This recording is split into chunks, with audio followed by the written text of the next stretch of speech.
Mardi 27 décembre 2022. Madame, Monsieur, bonjour. Bienvenue dans le 12h30 sur RTI2. Les titres.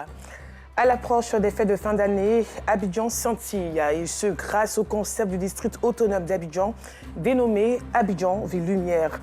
On en reparle dans quelques instants. Et puis au Bénin, début de campagne en douceur pour les législatives du 8 janvier. Une fois de plus, soyez les bienvenus. Abidjan scintille brille encore plus à l'approche des fêtes de fin d'année. Des illuminations impressionnantes changent les rues de la ville. Des institutions, des immeubles et même les fleurs le long des voies affichent des jeux de lumière avec des mots particuliers. Et cela est l'œuvre du district autonome d'Abidjan à travers son concept Abidjan Ville Lumière, devenu un lieu de convivialité, de divertissement pour plusieurs. Notre reporter Clarisse Kanyala était dans les communes du Plateau et de Komassi. Voici son reportage. Des écritures lumineuses pour souhaiter de bonnes fêtes, une pyramide scintillante, des immeubles couverts de jeux de lumière. C'est le visage splendide et paisible qu'offre la commune du Plateau à quelques jours du Nouvel An. La façade du palais de justice est devenue un lieu d'attraction pour enfants, jeunes et vieillards. Certains viennent en famille pour se divertir, faire du vélo, d'autres passent du bon temps en amoureux. Je viens ma chérie, oui. J'ai vu ça souvent à Paris. Et c'est la première fois que je découvre ça. J'ai été impressionné. J'aime bien l'air pur, l'environnement calme. Voilà, à cette heure-ci, il n'y a pas assez de véhicules, il n'y a pas assez de monde. Plateau la nuit, c'est pas du tout pareil que plateau dans la journée. Quand nous sommes venus, on a pris des photos et puis on a joué. Ça me fait penser à mon sapin de Noël. Et puis elle tous elle brille et puis elles sont toutes belles, quoi. Mon fils a voulu venir voir le sapin géant et faire des pauses. Donc c'est là qu'on est venu. C'est vraiment magnifique de près à la télévision, mais de près c'est beau et ça illumine en fait la ville. Ces illuminations donnent fière allure aux rues d'Abidjan. Elles apportent une touche particulière à plusieurs endroits de la commune du Plateau. Le district d'Abidjan scintille comme des étoiles dans le ciel, symbole d'union et de solidarité. Ici, même les fleurs sont parées de guirlandes lumineuses. À la garde présidentielle, une représentation du Père Noël bâtie pour souhaiter un joyeux Noël à tous. Parapluies, cocotiers, animaux, tout y est pour éblouir même les personnes venues de l'extérieur du pays. Je viens du Liban. On vient faire des photos, on tourne pour regarder les décorations de Noël, le sapin, les étoiles, le Père Noël. C'est très beau. Je viens de la Corée du Sud. Je suis contente d'être à Abidjan, Ville Lumière. Une ambiance reproduite dans plusieurs communes d'Abidjan. Au grand carrefour de Komassi, des illuminations en forme de lune, d'étoiles, de lapins et de ponts attirent l'attention de tous. Cet endroit lumineux est devenu un site touristique pour certains. Il vient du Mali, il est venu pour saluer la famille. Et il est venu trouver la fête qui a déjà commencé ici en Côte d'Ivoire chez nous. Donc il a décidé de balader un peu avec lui. La raison pour laquelle il est venu ici, pour présenter un peu les jeux de lumière chez nous, pour dire qu'ici, la lumière, ça existe. Abidjan est intéressant. Voilà, c'est ma première fois de venir à Abidjan. Je suis très heureux de voir ma commune comme ça. J'ai quitté Adjamé pour venir saluer un peu mes frères de Komassi.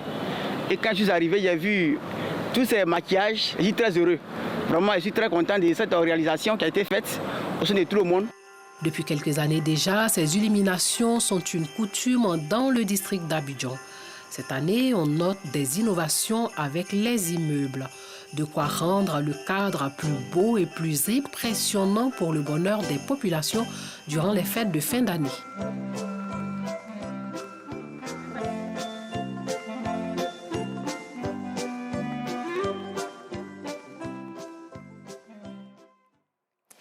C'est désormais une tradition pour des chrétiens de la Côte d'Ivoire, à l'instar de ceux du monde entier, de célébrer la fête de Noël dans une ambiance religieuse et festive. Yacouba Koulibaly a visité certaines familles dans la commune de Treichville, suivant son reportage. C'est une tradition chez le couple Taïdo.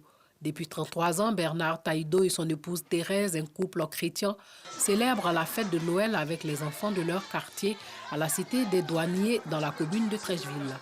Après quelques pas de danse avec les tout-petits et la distribution des présents, c'est le partage du repas aux enfants de la cité. J'ai vraiment choisi de m'amuser avec mes petits-enfants parce que cet amour, elle est gravée en moi. J'en suis fier, je suis content, toute la famille est contente. J'aime m'amuser avec les enfants, j'aime l'épanouissement des enfants. Je les aime tous. Un geste qui ne laisse pas les tout-petits indifférents. Je suis heureuse de faire la fête avec Pépé et Mémé et manger très bien. La fête a été très belle. Florent Kwaku Yao et son épouse ont choisi de sortir du cadre conjugal pour recevoir leurs invités dans un restaurant. Après le repas, les invités et leurs hôtes esquissent quelques pas de danse.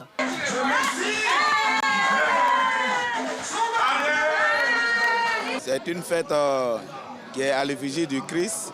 Et cette année, nous nous fêtons en famille. Et pour couronner bien la chose, nous sommes rendus un peu à côté, dans un petit coin, avec toute la famille pour que la fête soit belle. Ça a été une occasion de rendre visite aux voisins parce que on est ensemble dans le quartier. Souvent, à cause du travail, tu sors tôt, tu viens un peu tard. Le couple Yao a ensuite rendu visite aux voisins qui n'avaient pas pu prendre part au repas offert dans le restaurant. Chaque année, après l'église, les fidèles chrétiens célèbrent Noël dans un cadre convivial. Des moments de joie bien souvent partagés avec parents et amis. Toujours au sujet de la fête de Noël, cette fois dans le sud-ouest, plus précisément dans la ville de San Pedro, 97 femmes qui ont accouché dans la nuit du 24 au 25 décembre et 100 autres qui ont donné naissance à de nouveaux bébés ont reçu des présents de la part du maire de la commune à travers un tour dans différentes maternités de la ville hier à l'occasion de la célébration de la fête de Noël. Sam Conan, notre correspondant dans le bassin Sandra.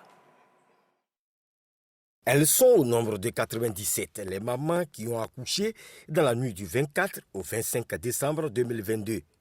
Et comme il est des traditions depuis 2011, le maire de la commune de San Pedro, Félix Anoblé, sillonne les différentes maternités le jour de la fête de Noël, les bras chargés de cadeaux pour ses mamans et leurs nouveau-nés. Moi-même, je ne m'attendais pas à ça. Il m'a fait surprise. Mais je suis content, je suis fier de ça.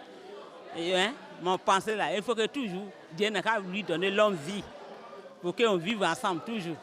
Les mamans qui ont donné naissance dans la période du 22 au 24 décembre ont été également soulagées par le maire Félix Anoblé. C'est aujourd'hui au niveau de la ville de San Pedro, donc 197 bébés qui sont nés donc dans les 17 maternités sur nos points d'accouchement de la ville de San Pedro dans cette période-là. Donc nous sommes passés saluer les bébés, apporter notre soutien donc, au corps médical et dire bonne arrivée donc, aux enfants. Les meilleurs élèves de la commune n'ont pas été oubliés en cette période de la fête de Noël. Ils ont reçu les encouragements du maire de San Pedro à travers des présents. De retour dans la capitale économique, les Djéhou et les Dongba de la génération Blessoué du village de Grigbo dans la sous-préfecture de Bingerville ont été présentés récemment à la population. Ces deux catégories ont fait le rituel qui leur confère la maturité. Elles ont été célébrées pour cette étape sociale franchie. Théodore Zouzou y était et son reportage plutôt est commenté par Clément Boko. L'artère principale du village de Brebo grouille de monde. Sont en attraction les Djéhou et les Dongba, deux catégories de la génération Blessoué de la stratification sociale du village. Le guerrier, reconnaissable par son accoutrement atypique, coiffe et arme en main, il sillonne le village avec les membres de sa catégorie pour venir faire allégeance au chef garant du village.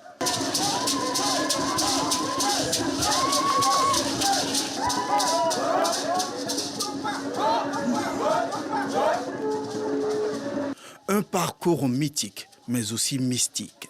Le réussir est venir démontrer la maîtrise des pas de danse devant les autorités traditionnelles est signe de maturité qui se célèbre publiquement. Aujourd'hui est le jour pour nous les blessés Djéhou et blessés Dongba de Brebo de pouvoir maintenant prendre part au développement de ce village et prendre part aux décisions de ce village. Notre maturité est marquée par un seul homme qui nous représente tous, qui est notre Taproyaman. C'est celui-là qui a nos 2 machettes, qui vient devant les autorités pour leur rendre des honneurs.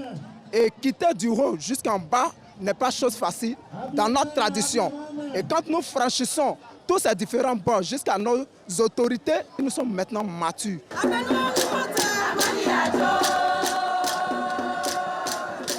Tout comme le guerrier, les femmes de la génération ont aussi leur rôle à jouer dans cette classification.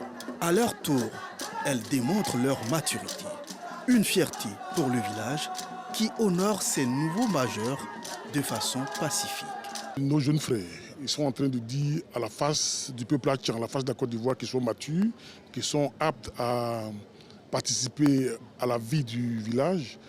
Et nous ne pouvons que dire merci à Dieu pour cette occasion-là. Nous sommes contents de les célébrer parce qu'il n'y a que comme ça qu'un jour nos villages deviendront des villages de paix, des villages vraiment où il fait bon vivre. Cette célébration de la maturité est une tradition importante pour le peuple hatchan. Sa pérennisation est à saluer. En pays hatchan, c'est une grande fête pour nous. C'est pour signifier la catégorie, pour qu'on sache de quel bord, de quelle génération, de quelle catégorie tu viens. Avant de vous donner l'opportunité de parler, il faut passer par l'initiation de la génération. Donc c'est ce qu'ils sont en train de faire. Nous sommes venus en tant que chef soutenir notre père Acho. Bregbo est un village de partage et je ne peux que m'associer à cette fête. Je pense qu'il faut interpeller nos frères et sœurs pour le respect strict de ces us et coutumes pour que la paix soit dans nos communautés. Cette entrée des Djéhou et des Dongba vient renforcer le pouvoir des Blessoués qui ont le rôle de gendarmes ou de contre-pouvoir des Kagba au pouvoir dans cette société tchaman. Il solidifie ainsi la mise en place de la démocratie dans cette société évoluant par génération. Les Agban et les Assoukrou de cette même génération Blessoué passeront à cette étape les mois à venir, avant la sortie de toute la génération. Retournons une fois de plus à l'intérieur du pays, à Bagoué, dans le département de Daloa. 6 chefs de village ont reçu leur arrêté des mains d'Alain Richard Donwaï, cadre de la région. Ce fut aussi une occasion pour les autorités locales de la région de rappeler aux chefs de village non seulement leur rôle, mais aussi les inviter à la culture de la paix et de la cohésion sociale. Hors de la Côte d'Ivoire, au Bénin, les législatives se dérouleront le 8 janvier prochain. Lancée en plein week-end de fête, la campagne électorale débute en douceur. Le parti Les Démocrates de l'ancien président Boni Yayi y participe pour la première fois. C'est donc le premier scrutin qu'on pourrait qualifier d'inclusif sous la présidence de Patrice Talon depuis son arrivée au pouvoir en 2016. Et pour terminer, il n'y a désormais plus d'anciens présidents sud-coréens condamnés à des peines de prison après la grâce de Park Geun-hye en 2021. C'est au tour de l'ancien chef d'État Lee Myung-bak, président de la Corée du Sud de 2008 à 2013 et aujourd'hui âgé de 81 ans, de recevoir la grâce présidentielle. Cette figure très controversée avait été condamnée à 17 ans de prison pour corruption et détournement de fonds. Voilà la fin de ce journal. Je vous dis à demain et que Dieu vous garde.